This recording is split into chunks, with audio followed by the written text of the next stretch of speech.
خدا کے نام سے ہر چیز کا آغاز کرتا ہوں، خدا کے نام سے ہر چیز کا آغاز کرتا ہوں، اسی پہ پہر کرتا ہوں، اسی پہ ناز کرتا ہوں۔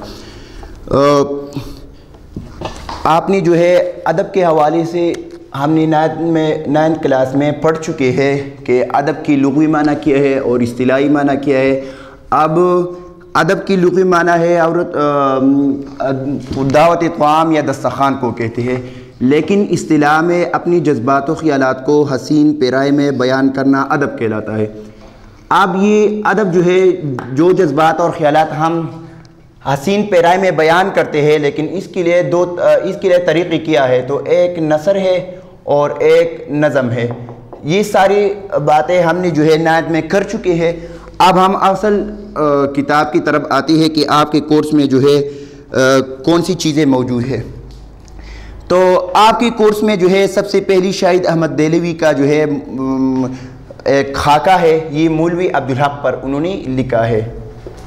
اور خاکہ جو ہے، خاکہ کی لغوی معنی ہے اسکیچ یا ڈانچی کو کہتے ہیں، لیکن اصطلاح میں لفظوں کے ذریعے کسی کی تصویر پیش کرنا جو ہے یہ کیا ہے، یہ خاکہ ہے۔ پھر اس کے بعد جو ہے اشرف صبوحی جو ہے اس کا جو ہے افسانہ ہے، اس کا نام ہے پرنانی، اور افسانے کی تعریف ہم نے بھی نائنتھ میں کر چکے ہیں کہ افسانہ کی لغوی معنی ہے، اس کو ہم کہانی بھی کہتے ہیں، انگلش میں اس کو شارٹ سٹوری کہا جاتا ہے، لیکن اصطلاح میں ایک ایسی کہانی جو ناول سے مختصر ہو اور اس میں معاشرے کے ایک پہلو کی عکاسی کی گئی ہو، افسانہ کہلاتا ہے۔ پھر اس کے بعد جو ہے ڈاکٹر وحید قریشی کا جو ہے مضمون ہے، یہ علامہ اقبال کا تصور وطنیت، اس پر جو انہوں نے مضمون لکھا ہے۔ یہ مضمون کس کو کہتے ہیں؟ مضمون ہے کسی منتخب موضوع پر اپنے اظہار خیال کرنا جو ہے یہ مضمون کہلاتا ہے۔ اور پھر اس کے بعد سجاد حیدر یلدرم جو ہے اس کا ایک افسانہ ہے مجھے میرے دوستوں سے بچاؤ، تو افسانے کی تعریف میں نے کیا۔ حاجرہ مسرور ایک کہانی بڑی پرانی، یہ بھی افسانہ ہے۔ اور پھر ہے خاطر غزنوی، تو یہ خاطر غزنوی جو ہے یہ چینج ہو چکا ہے، کیونکہ گزری ہوئی سال جو ہے یہ اس کی جگہ جو ہے یہاں پہ لوگ کہانی آیا ہے ایک نیا، اس کا نام ہے ماں کی نصیحت، یہ اجمل نذیر نے لکھا ہے۔ یہاں پہ تو ہے میمونہ ہے، تو یہ میمونہ جو ہے یہ تبدیل ہو چکا ہے۔ اور پھر مولوی عبدالحق نے جو ہے نامدیو پر جو ہے یہ خاکہ لکھا ہے۔ اور پھر اس کے بعد قرۃ اللہ شہاب جو ہے یہ سراب منزل ہے۔ سراب منزل یہ اب بیتی ہے۔ اب بیتی، بیت کا مطلب ہے گزر جانا، اور اپنے آپ پر یا خود آپ پر جو گزر جاتے ہیں، یا مثال کے طور پر آپ زندگی گزارتے ہیں اور زندگی میں آپ پر جو گزر جائے وہ کیا کہلاتا ہے، وہ اب بیتی ہے۔ اور بعض لوگ جو ہے اپنی اب بیتیاں لکھتے ہیں۔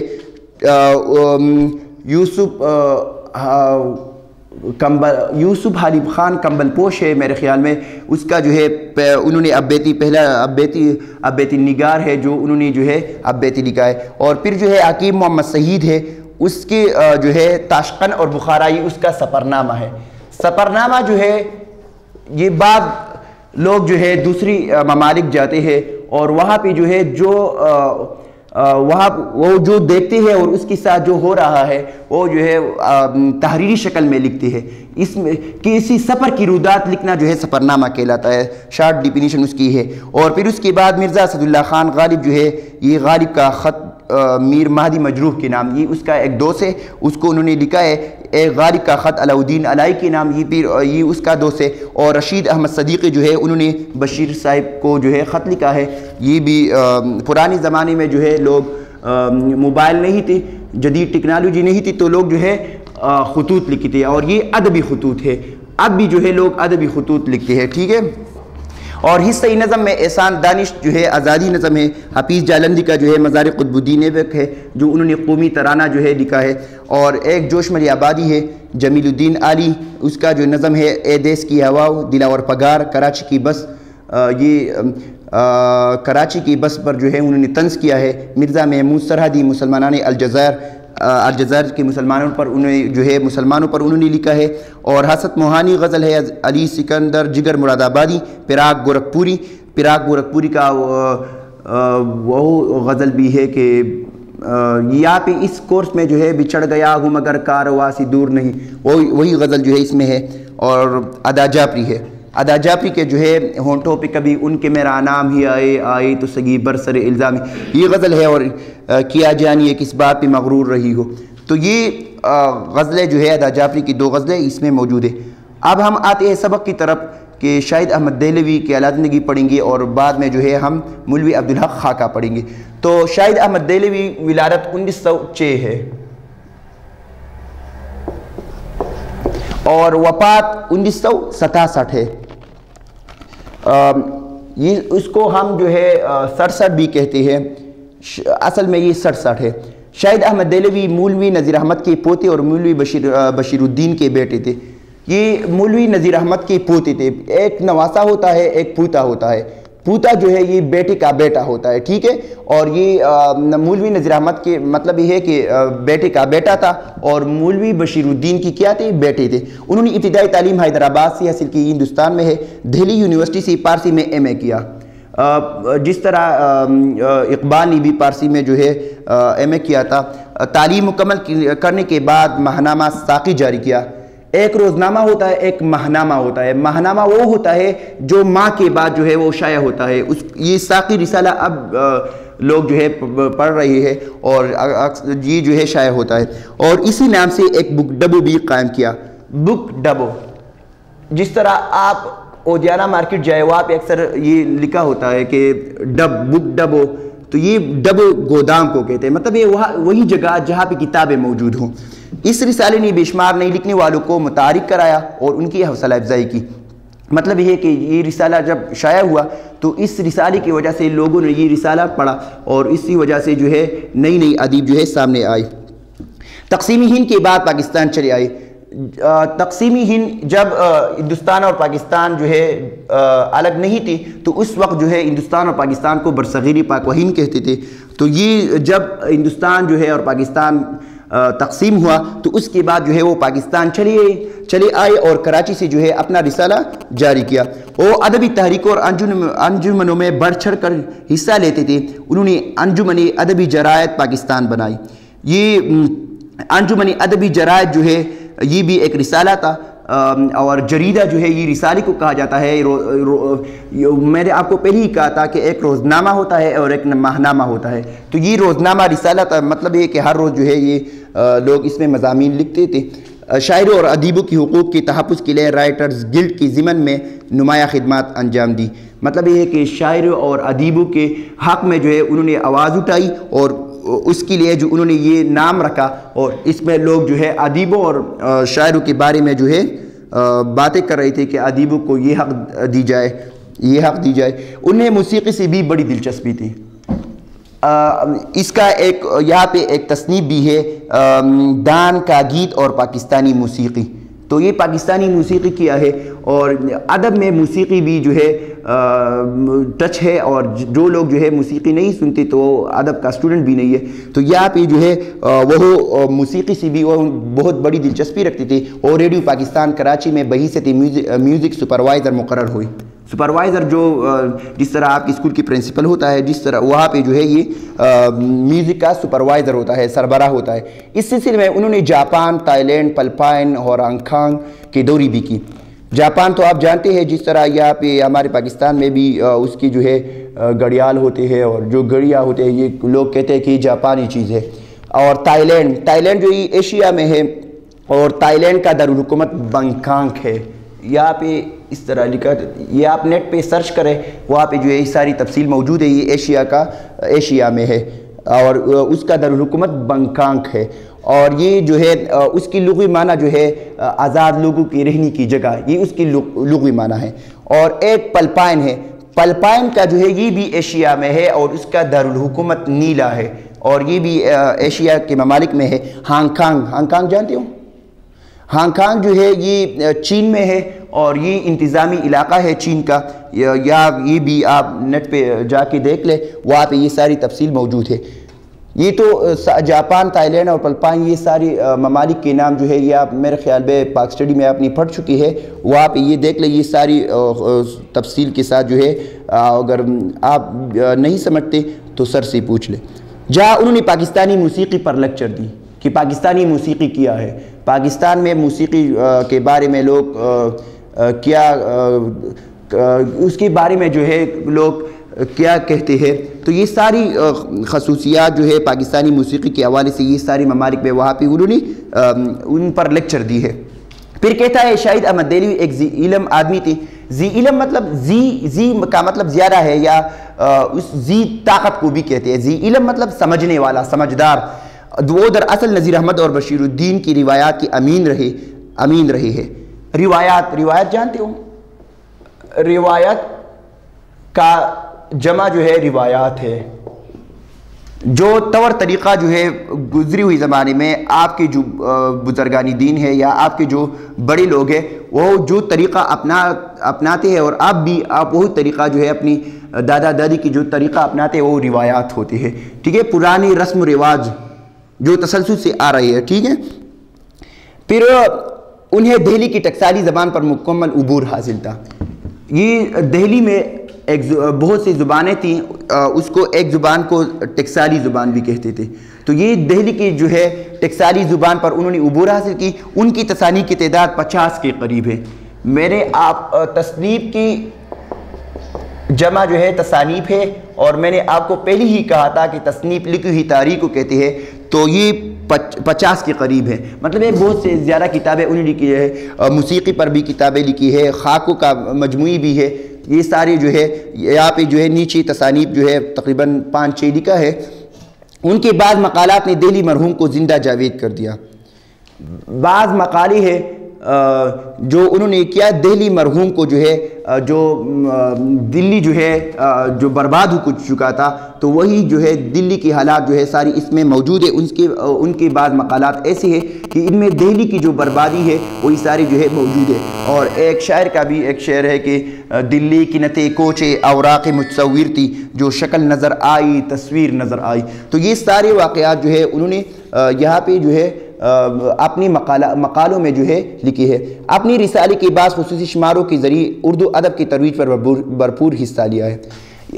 جب ایک مقالہ شائع ہوتا ہے تو پھر اس کی بعد جو ہے اس پر اوپر جو ہے لکھا ہوتا ہے کہ خصوصی شمارہ نمبر 1، خصوصی شمارہ نمبر 2. تو مختلف شماروں میں، شمار مطلب یہ ہے کہ یہاں پہ جس طرح ہم گنتی کہتے ہیں، تو یہ مطلب ہے کہ ایک بار والا رسالہ ہے، یہ دوسری بار شائع ہوا ہے، تو دوسری میں الگ مضامین ہے، تیسری میں الگ مضامین ہے، تو اس کو ہم کہتے ہیں خصوصی شمارہ نمبر 1 اور شمارہ نمبر 2.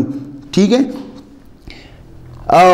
ادب کی ترویج کے لیے بھرپور حصہ لے. ترویج اشاعت کو کہتے ہیں. ان کی وفات کراچی میں ہوئی اور وہی دفن ہوئی. مطلب یہ ہے کہ وہ جو ہے تقسیمی ہند کے بعد جو ہے کراچی آئے اور یہاں پہ جو ہے پھر وہ دفن ہوئی. وہاں پہ انہوں نے ساری زندگی گزاری.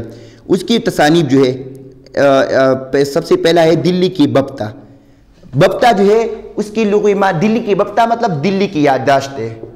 میں نے آپ کو پہلے ہی کہا تھا کہ بہت سے لوگوں نے جو ہے دلی کو برباد کر چکے تھے، تو اسی لیے یہاں پہ انہوں نے دلی کے حوالے سے جو ہے یہ مضمون لکھی. اور پھر اس کے بعد ہے گنجینہ گوہر. گنجینہ گوہر جو ہے یہ مختلف لوگوں کے جو ہے خاکی ہے. گنجینہ گوہر جو ہے یہاں پہ میں آپ کو نام لکھواتا ہوں، گنجینہ گوہر.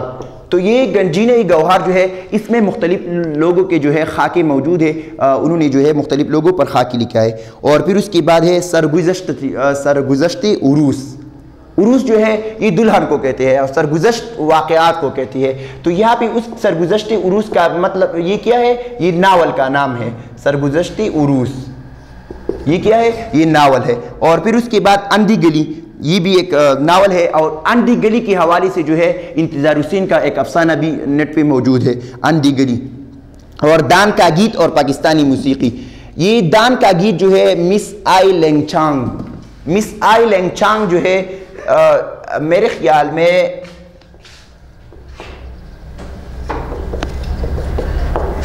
لینگ چانگ، تو یہ اس طرح نہیں لکھتے، مس آئی لینگ چانگ. تو یہ کیا ہے؟ یہ اس کا ترجمہ ہے. دان کا گیت اور پاکستانی موسیقی جو ہے اوپر آپ نے بات کی کہ وہ مختلف ممالک میں گئی ہے اور وہاں پہ جو ہے انہوں نے پاکستانی موسیقی کے حوالے سے جو ہے لیکچر دی ہے. تو یہ دان کا گیت اس کا ترجمہ ہے اور پاکستانی موسیقی کے حوالے سے اس جو ہے کتاب میں انہوں نے بات کی ہے. تو یہ ساری مضامین ہیں. اور اب یہ شاہد احمد دہلوی کا جو سبق ہے مولوی عبدالحق، یہ کیا ہے؟ یہ اصل میں خاکہ ہے. اور خاکہ کہ میں نے آپ کو پہلے ہی کہا کہ لفظوں کے ذریعے کسی کی تصویر پیش کرنا جو ہے یہ کیا ہے؟ یہ خاکہ ہے. تو یہ مولوی عبدالحق پر خاکہ انہوں نے کھینچا ہے کہ مولوی عبدالحق نے جو ہے انہوں نے جو ہے اردو ادب کے لیے کتنی خدمات کی ہے. اور اس کے علاوہ جو ہے یہاں پہ عثمانیہ یونیورسٹی کا قیام اس کی وجہ سے عمل میں لایا. انہوں نے بہت سے چاندی کی ہے اردو کے حوالے سے، اردو کے لیے جو ہے اپنی ساری وقف جو ہے انہوں نے اس کے لیے وقف کر دی ہے. تو اس لیے یہاں پہ یہ سارے جو ہے اس میں جو ہے مولوی عبدالحق کی ساری انفرادی خصوصیات جو ہے، اور یہ انفرادی خصوصیات بھی اس میں انہوں نے بیان کیا ہے. لیکن خاکے میں ایسا ہوتا ہے کہ خاکے میں لوگ جو ہے برائیاں بھی بیان کرتے ہیں اور خصوصیات بھی بیان کرتے ہیں. اس میں اس کی جو ہے انفرادی خوبیاں جو ہے وہ بیان کرتے ہیں، لیکن بعض اوقات جو ہے اس میں اس کی خامیاں بھی بیان کرتے ہیں. ٹھیک ہے. تو کہتا ہے کہ دامنی دل میں ایک قصبہ ہے ہاپوڑ. دامنی دلی کا مطلب جو ہے دامن تو آپ جانتے ہیں، دلی کا جو کیا ہے دلی کا کنارہ بھی کہتے ہیں. یہ دامان جو ہے دامن کی جمع ہے. اس میں ایک قصبہ ہے اور اس کا نام کیا ہے؟ ہاپوڑ. اس کی دو چیزیں مشہور ہے، پاپڑ اور مولوی عبدالحق. مطلب یہ کہ وہاں پہ جو ہے لوگ پاپڑ بھی خریدتے ہیں اور مولوی عبدالحق کو جس طرح پاپڑ کو جانتے ہیں تو اسی طرح مولوی عبدالحق کو بھی جانتے ہیں. اور پھر کہتے ہیں پاپڑ ہر شہر میں بنتی ہے مگر جو مزہ ہاپوڑ کے پاپڑ میں تھا کسی اور جگہ کے پاپڑ میں نہیں تھا. مطلب یہ جس طرح یہاں پہ ہمارے سوات میں چار باغ میں جو آئس کریم مشہور ہے، یا جس طرح یہاں پہ کیا ہے جواد کی جو چائے جو ہے وہ بھی مشہور ہے، یا ملنگ ہوٹل جو یا یہ آپ ہی مشہور ہے. تو عبدالحق بھی بے شمار پیدا ہوئی مگر مولوی عبدالحق کا جواب آج تک نہ ہو سکا. میں نے خود مولوی عبدالحق کی بہت سی کتابیں جو ہے پڑھ چکی ہے. MPhil میں میرے اسائنمنٹ میڈم نے مجھے اسائنمنٹ حوالہ کیا تھا اور اس اسائنمنٹ کا نام کیا تھا کہ اردو تحقیق میں مولوی عبدالحق کی خدمات. تو جب میں نے اس کی کتابیں ساری پڑھی، چند اثر یا مقدمات عبدالحق، تنقیدات عبدالحق، یہ ساری کتابیں جو ہے انہوں نے بہت سی خدمات کی ہے. اس کے علاوہ سب سے بڑی خوبی جو ہے ان کی یہ ہے کہ قواعد اردو کتاب لکھا ہے. اور جب آپ قواعد اردو کو اٹھا کے دیکھ لیں اور یہ ساری پڑھ لیں تو آپ کو پتہ لگ جائے گا کہ اردو کی حوالے سے انہوں نے کتنی خدمات کی ہیں. تو پھر کہتا ہے میرے والد کے پاس اردو کے اکثر رسالے آتے تھے. یہ کون کہتا ہے؟ یہ شاہد احمد دہلوی جو ہے مولوی عبدالحق کا جو ہے شاہد احمد دہلوی اپنا جو ہے واقعہ بیان کر رہا ہے کہ میرے والد کے پاس اردو کے اکثر رسالے آتی تھی جن میں ایک رسالہ اردو بھی تھا، اس کا نام اردو تھا، جس کی ایڈیٹر عبدالحق تھے. مدیر لکھنے والا، ایڈیٹر کس کو کہ یہ انگلش کا لفظ ہے اور اس کو اردو میں مدیر کہتے ہیں. میں کالج کی ابتدائی جماعتوں میں تھا کہ اسی رسالہ اردو میں ڈپٹی نذیر احمد کی کہانی کچھ میری زبان کے عنوان سے مرزا برۃ اللہ بیگ کا مضمون چھپا. یہ خاکہ ہے ڈپٹی نذیر احمد پر، اور یہ مرزا برۃ اللہ بیگ کا کیا ہے؟ استاد ہے. یہ آپ نے 9th میں پڑھ چکے ہیں. غلام سبق سے پہلے جو مرزا برۃ اللہ بیگ کی حالت زندگی ہے وہاں پہ آپ نے پڑھ چکے کہ ڈپٹی نذیر احمد کی کہانی کچھ میری زبانی. یہ مرزا برۃ اللہ بیگ نے ڈپٹی نذیر احمد پر جو ہے خاکہ لکھا ہے. تو یہ جو ہے یہ وہاں اس رسالے میں چھپا. جب میں نے جنوری 1930 میں ساقی جاری کیا تو مرزا صاحب کی خط و کتابت بھی شروع ہو گئی اور وہ ساقی کے لیے مضامین بھی بیچنے لگے. تو جب جنوری 1930 میں ساقی رسالہ جاری ہوا تو مرزا صاحب جو ہے یہ خط و کتابت اس کی بھی شروع ہو گئی تو وہ اس کے لیے مضامین بیچنے لگے. برۃ اللہ بیگ کے سلسلے میں مولوی عبدالحق صاحب کو میں نے پہلی بار جانا پہچانا.